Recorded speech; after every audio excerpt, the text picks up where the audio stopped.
Hello, Tom here, Northwest Trains.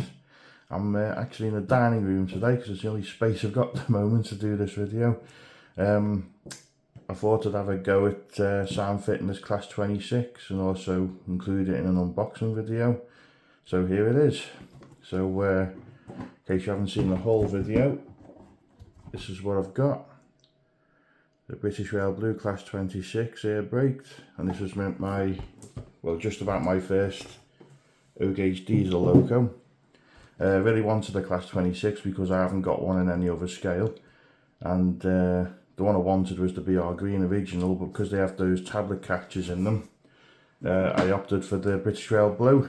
So this came from Spey Models and Tea Room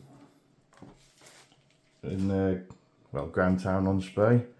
So it's like I say, I've had it out of the box once for a run, just a quick test run in the club layout, which I did include a few clips in my Christmas haul video. But I just thought, just to make sure that it's okay before attempted to sound fit it. But here it is. It's an absolutely stunning looking loco, and it absolutely weighs a ton. There's no exaggeration, this is a heavy loco. So I'm going to get out of the box now and take it off the plinth and see if we can get it sound fitted.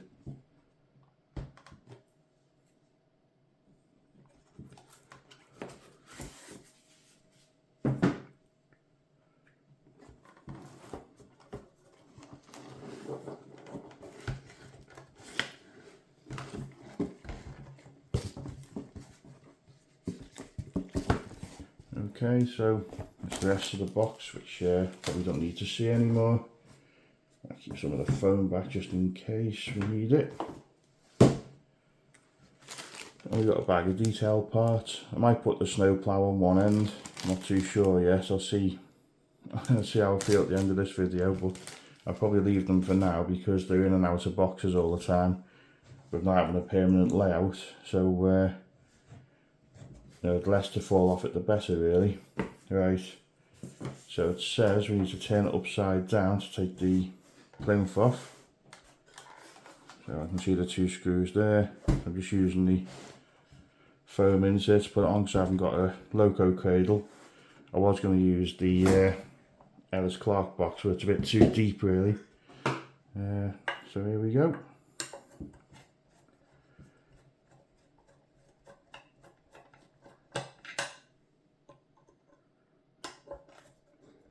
It's a nice way of keeping the loco safe and secure, but it's not something I want to do every time I got the loco out for a run. But certainly for being in the post, it's well worthwhile. Okay, so that's our loco underneath, and you can see the switches there for all the lights. And it's also got a working fan, this model as well. So if you're running on analog, you can still play around with the lights. Like I say, it is extremely heavy. Okay, so instructions, servicing and DCC information. So this is what came in the box with the Heljan loco, or Heljan. So we've got two screws under each bogie to take out, and let's see if we can do that now. Okay, I've removed the first set of screws. I'm just going to try and get the other two now.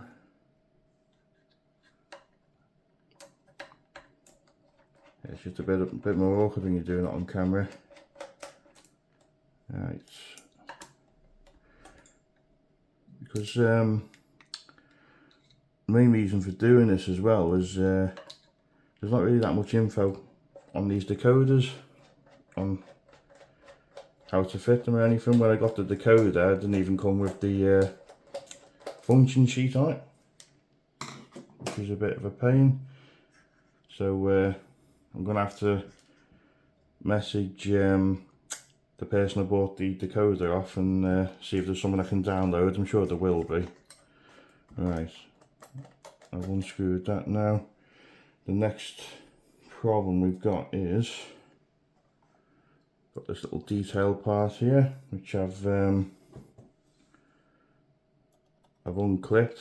So just see if I can flip it around the buffer like that. I'm not sure that's the correct way of doing it, but let's try again here.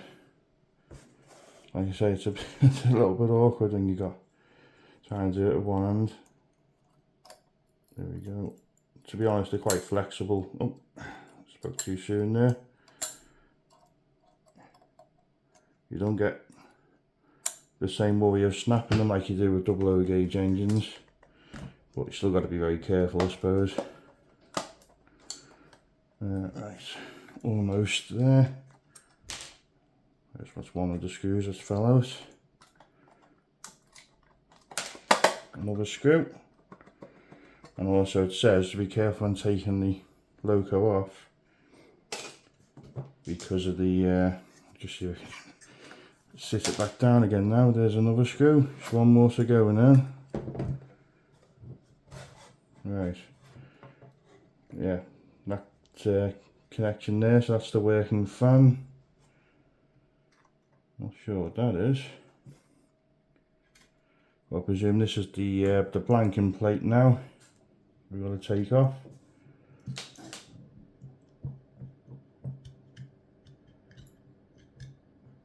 So that's this.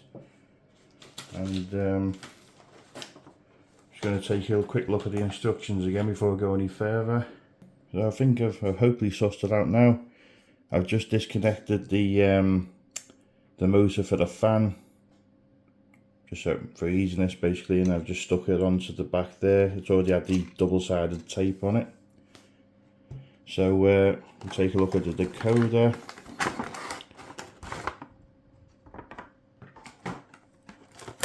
So it's actually reading the instructions again. So it looks reasonably simple. It is plug and play like it says. So we've got the decoder here. And we've also got the speaker. Again, I went for the speaker that the instructions recommends, just hopefully for easiness. So this lines up with the two spigots sticking out in the body here. So we should be able to just screw that in. And checking the bag here, we've actually got screws for screwing the speaker in, so hopefully that should be nice and easy. And the other thing as well, looking onto the board, the PCB board here, we've got this plug, and where it's connected to, it's got SP on it, which I presume is speaker, and we've got speaker in and out here.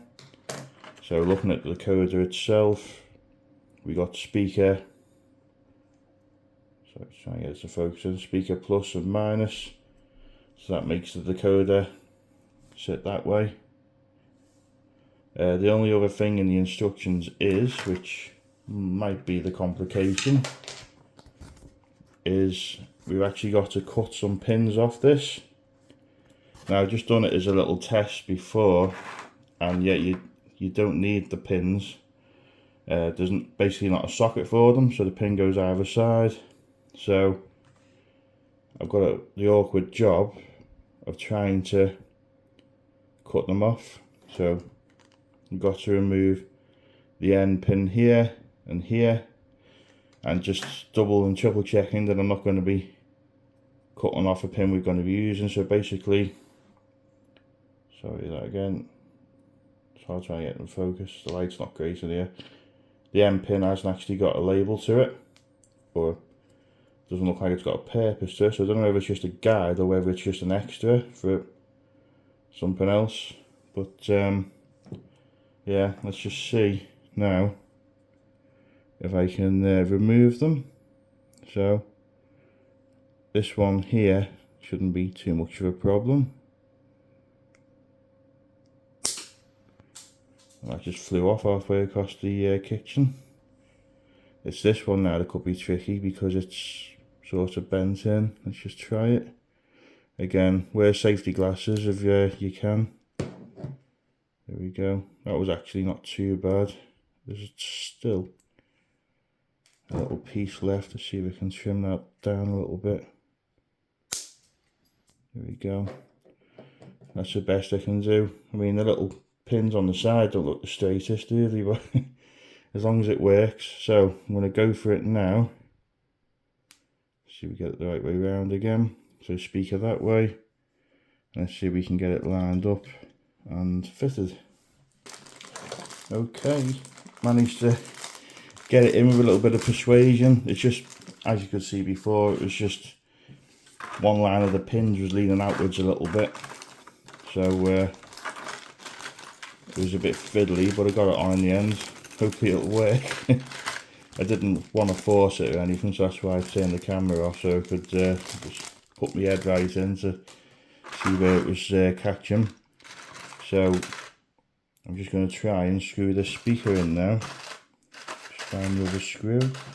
What I'll do is I just emptied the bag of accessories in the pot for now, and I'll just get a resealable bag to put back in the Loco box once I'm done. So again, we move this back a little bit. Sorry, this isn't very professional or anything. It's I'm sort of learning it as I'm trying to do it, so I won't be buying any more Class 26s anytime soon to sound fit. So we've got to do it with this one go really. Okay, so it might be better off actually plugging it in first, or will we? Yeah, probably best to. Sorry, I'm gonna go back on myself again. Just gonna remove this sellotape holding the wires in, and we'll tidy them up a little bit later if I can. They certainly kept everything neat and tidy in here anyway. And again, it's nice having all this extra room as well. You know, being used to double O, I don't think what people with N-gauge layouts, how they do it. Right.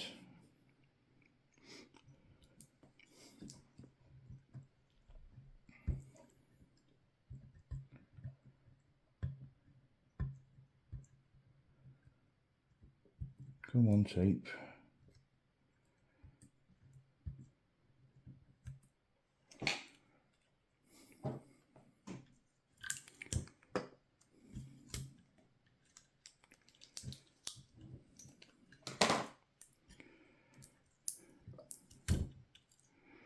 Right, so it's not the longest wire in the world.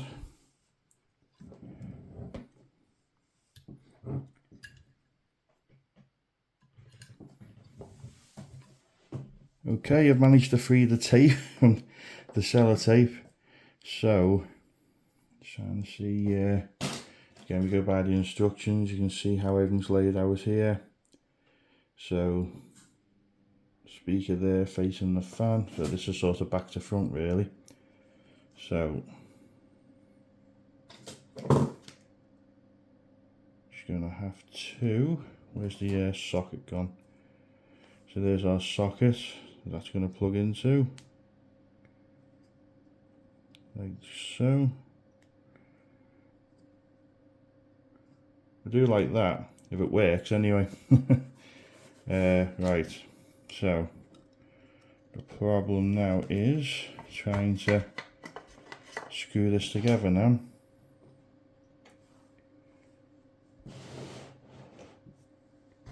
So I'm just going to try and put the screw into it, and at the same time try not to stretch anything.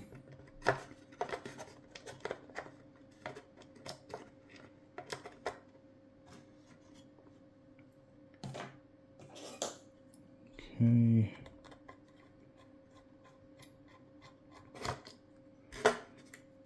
No, nearly had it, I think.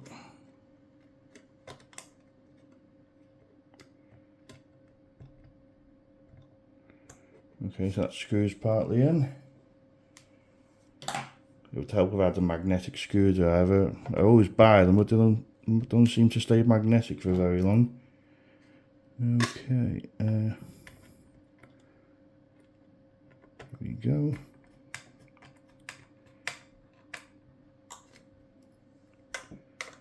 So So that's it, that's all connected up now, and hopefully we should be able to plug this back in as well.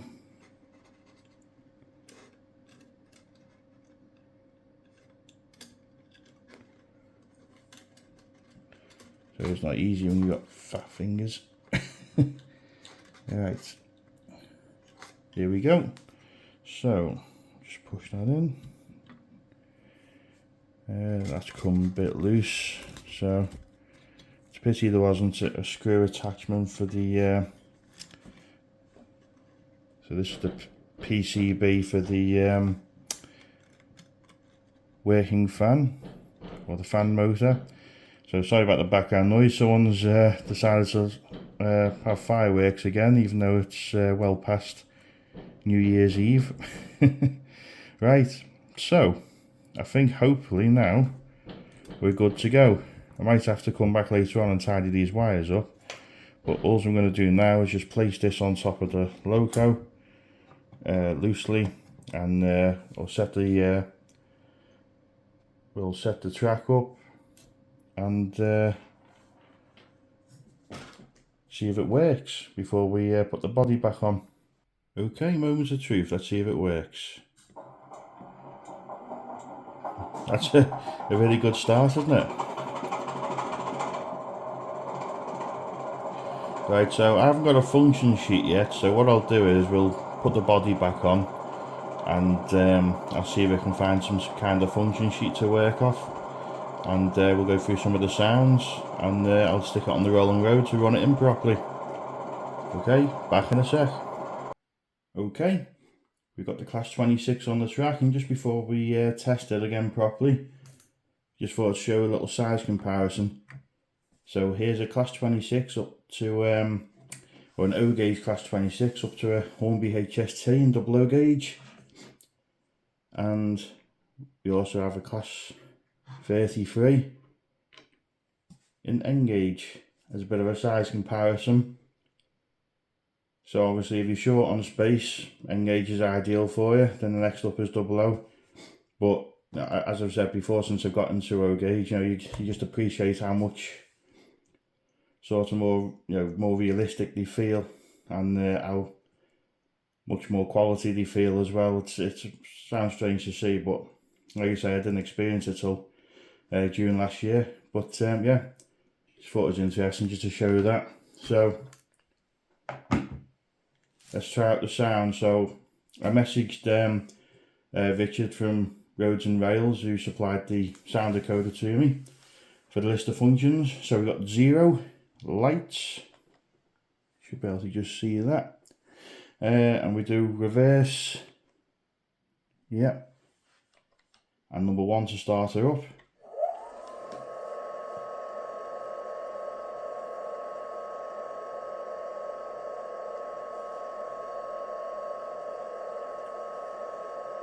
It's quite a long start up, isn't it, compared to the first time?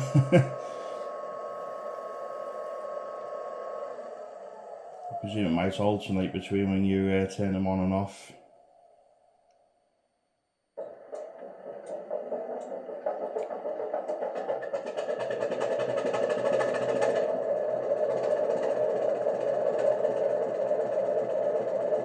Okay, so we got 2, which is high horn, 3, low horn, we got 4, buffering up, 5, brake application, 6, driver's door slam, 7, compressor,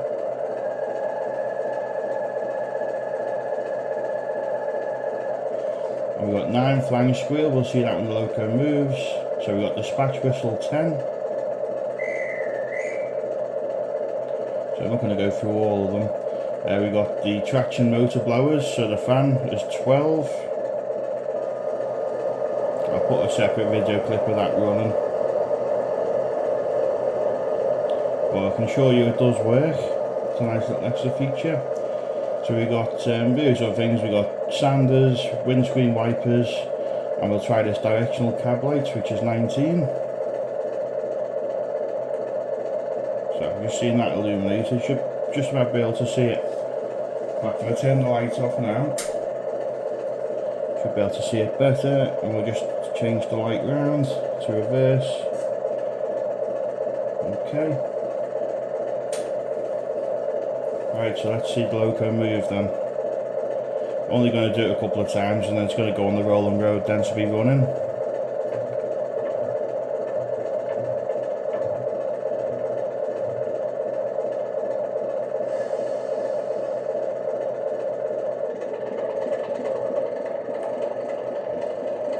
So that's speed step 2. Obviously you can't go very far.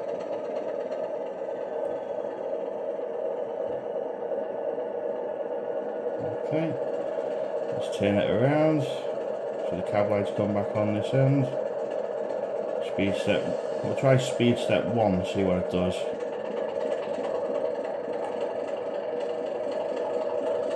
So I wouldn't know whether it's worth getting the stay alive for this Loco or not. So we'll try, it's not moving, so I'll try speed step 2, there we go.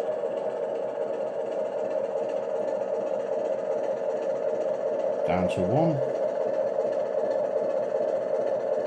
Yeah, it doesn't move on speed step 1. So let's go up to 2 again. It does move off nice and smoothly, like I say, but it hasn't even run in yet, so.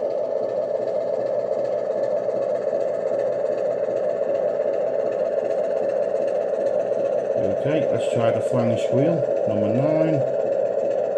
We'll bring the Loco back.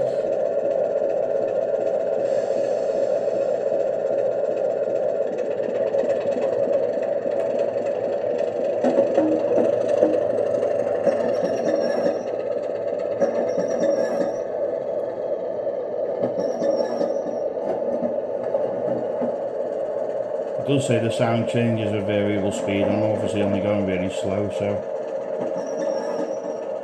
it sounds interesting.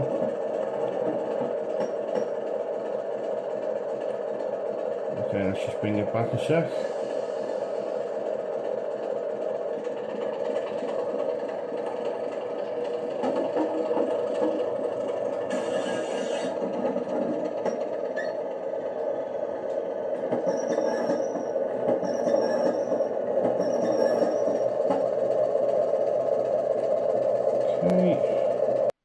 Right, so that concludes this Loco.